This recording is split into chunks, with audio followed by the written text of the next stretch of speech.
Matapos ang 9 na taon, kapamilya actress magbabalik serye, tingnan ang mga detalye.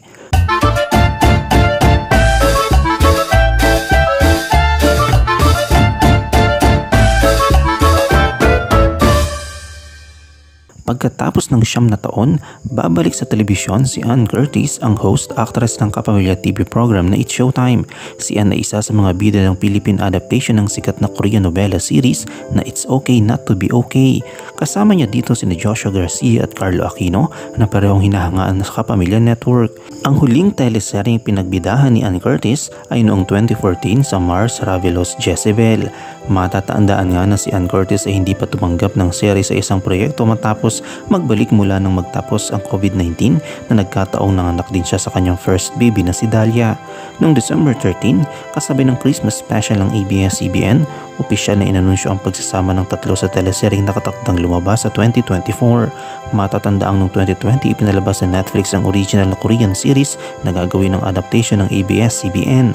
Bago opisyal na inanunsyo ng ABS-CBN ang pagbida ni Ann Curtis, Joshua at Carlo Aquino, umugong ang usap-usapan na sina Liza Soberano at Enrique Hill ang gaganap bilang Ko Moon Young at Moon Gae-tae sa Philippine adaptation ng hit Korean series na nabanggit.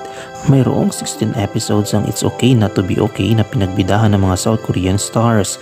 Linlang fever is on dahil ito ay muling magbabalik din sa 2024 matapos ito maging worldwide hit sa Prime Video.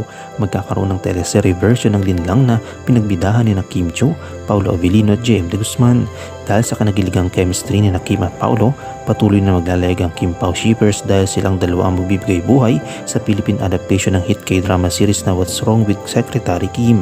Noong November 21, kinumpirma mismo ng ABS-CBN Entertainment ang muling pagsasama ni Kim at Paulo nang i-post ng View Philippines sa Instagram ang hiwalay na Get Ready With Me video clips ng dalawang kapamilya star para sa ipakilala ang kanilang mga bagong karakter. Magbabalik teleserye ng kapamilya Ultimate Heartthrob na si Piolo Pascual matapos ang successful run ng kanyang view series na Flower of Evil noong 2022. Si Piolo ay nakatakdang bumida sa Pamilya Sagrado kasama sina Kyle Echari, Gray Fernandez. Pangmalakasang aktingan naman ang ipapamala sina Judian Santos, Jan Arcilla at Arjo Atayde sa seryeng Bagman. Bahagi rin sa nakalineup na show sa 2024 ang muling pagbubukas ng bahay ni Kuya sa bagong season ng Pinoy Big Brother.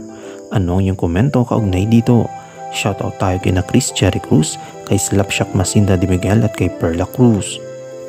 I-comment mo lang ang inyong opinion sa comment section at huwag kalimutang i-like, i-follow, i-subscribe ang bcgram.net para sa mga latest happenings.